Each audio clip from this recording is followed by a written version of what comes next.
Более 60 человек погибли в Башкортостане в декабре в пожарах. Это втрое больше, чем за тот же период прошлого года. Такие данные приводят в экстренных службах.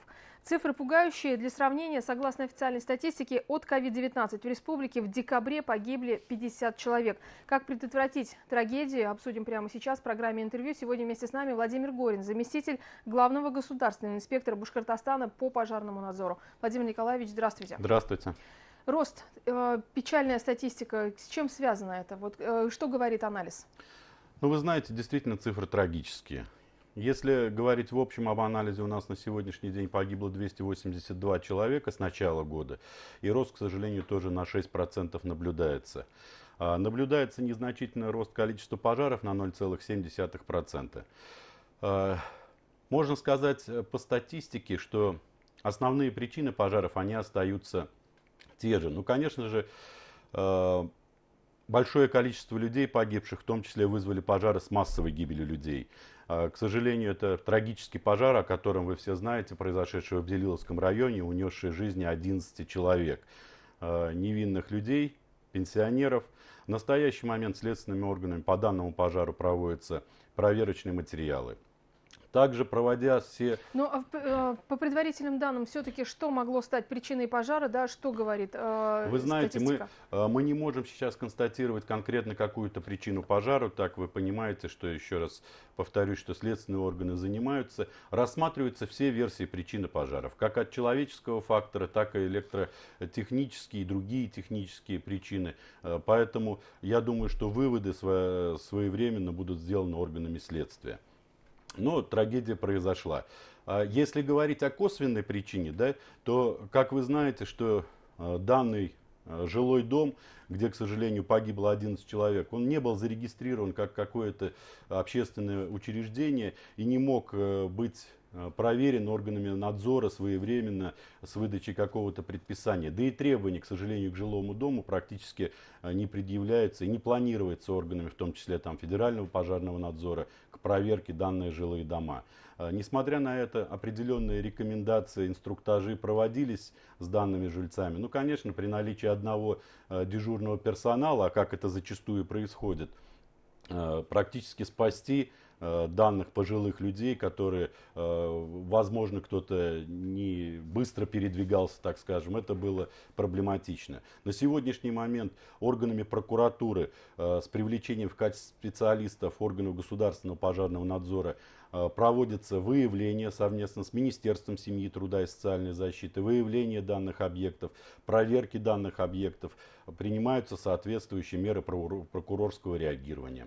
Владимир Николаевич, значительная часть пожаров происходит и в частном секторе, жилые дома, в том числе деревянные, одноэтажные. Вот какова ситуация здесь, где чаще всего допускают ошибки жителей и происходят такие трагедии? Вы знаете, мы с вами постоянно говорим о тех причинах, и вы правильно очень сказали, что более 80%, я хочу сказать, пожаров происходит как раз в жилом секторе. К жилому сектору мы относим как надворные постройки, да, бани, сараи, жилые дома. Конечно же, основной источник пожара это непосредственно жилой дом, где, к сожалению, погибают люди. Но очень много зависит и от социального статуса погибших. Если брать статистику, то у нас погибли, так скажем, не социально незащищенная группа граждан. Это 107 пенсионеров. Это практически 38-40% погибли пенсионеры. Следует говорить, что, конечно же, большое влияние алкоголь. То есть 50% находились в состоянии алкогольного опьянения. Более 30% находились на время пожара в состоянии сна. Все это является причинами непосредственно уже гибели на пожаре.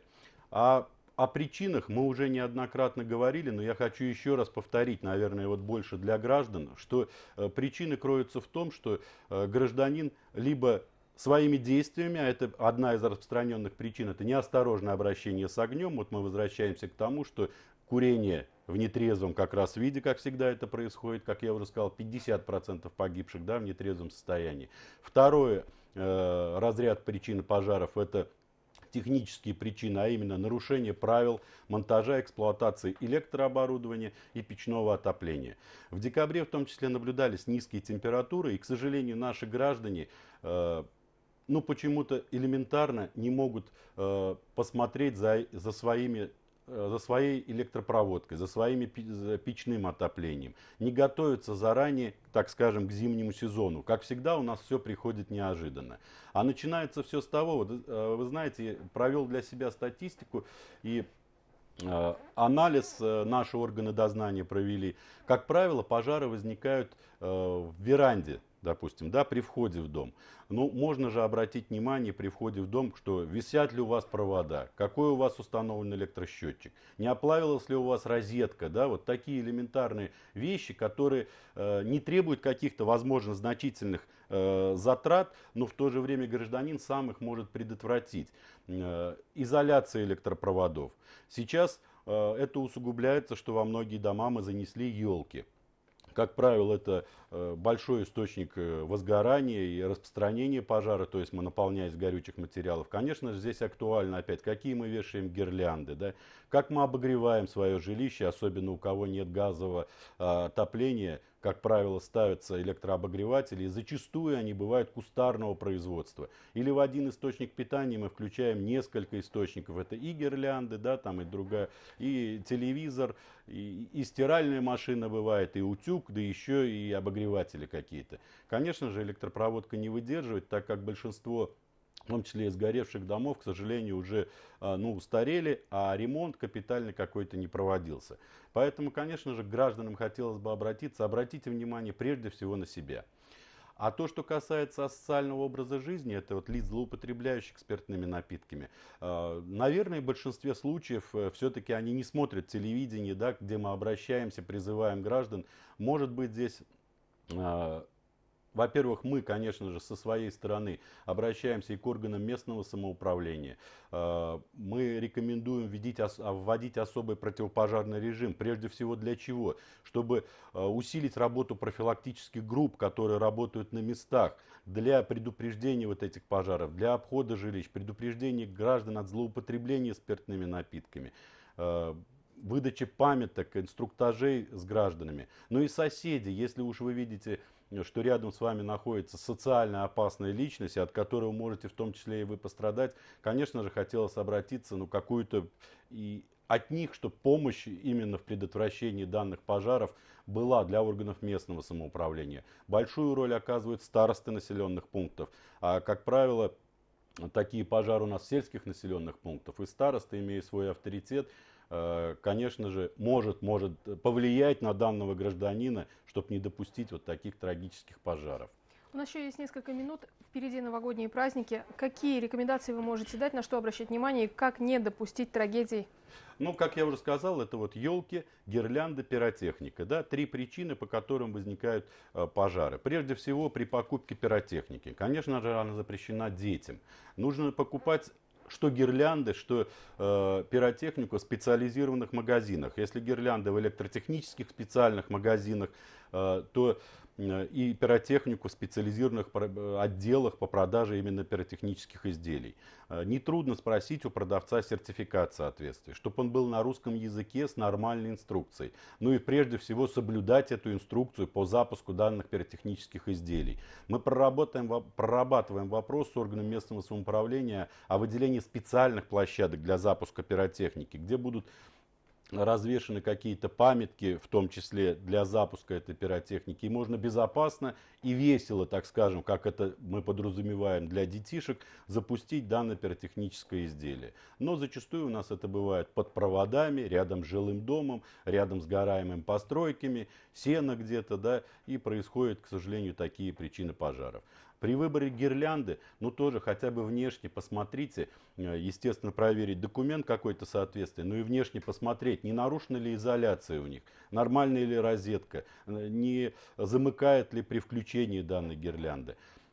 Прежде всего, элементарные, то есть требования пожарной безопасности, их нужно выполнять, и вы сами себя тогда убережете именно от трагических последствий пожара, от гибели своих близких, так скажем. Владимир Николаевич, мы понимаем, что у нас 40% жителей – это сельские жители в республике, да? Вот новогодние праздники, как там будет осуществляться безопасность? Вот как я уже сказал, во-первых, мы дали рекомендацию органам местного самоуправления. В течение 2 недель мы практически с членами профилактических групп, с главами муниципальных образований провели дополнительные занятия, рассказали еще раз требования пожарной безопасности, что нужно посмотреть, на что обратить внимание. И, конечно же, выполнение первичных мер пожарной безопасности на территории населенного пункта будет напрямую влиять от количества пожаров в том или ином населенном пункте. Все рекомендации даны, будет работать более 800 профилактических групп, ежедневно более 100 будут выходить на объезды, ну и, конечно же, в том числе органами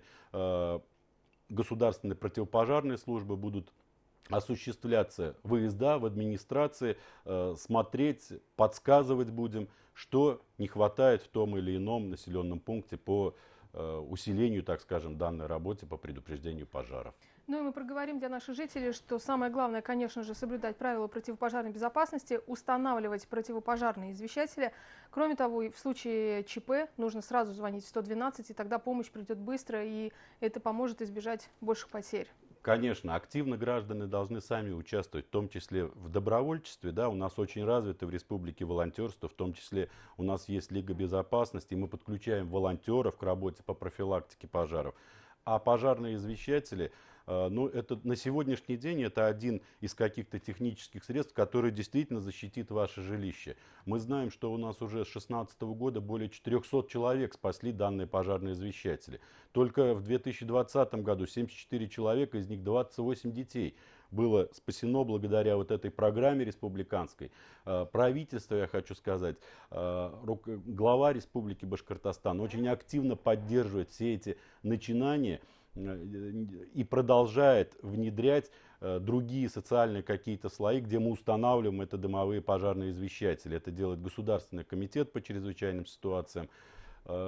Но хотелось бы, конечно, что вот во многих муниципалитетах есть такое, что граждане сами на сходах на своих решают каждый приобрести и установить в своем жилом доме данный автономный дымовой пожарный извещатель. Он действительно спасет жизнь. И он стоит не так дорого, около 300 рублей. Конечно, он стоит не так дорого, да, действительно. Спасибо большое, Владимир Николаевич. Я напомню, что гостем программы «Интервью» сегодня в эфире БСТ был Владимир Горин, заместитель главного государственного инспектора Башкортостана по пожарному надзору. Мы говорили о мерах безопасности и о том, как не допустить пожаров.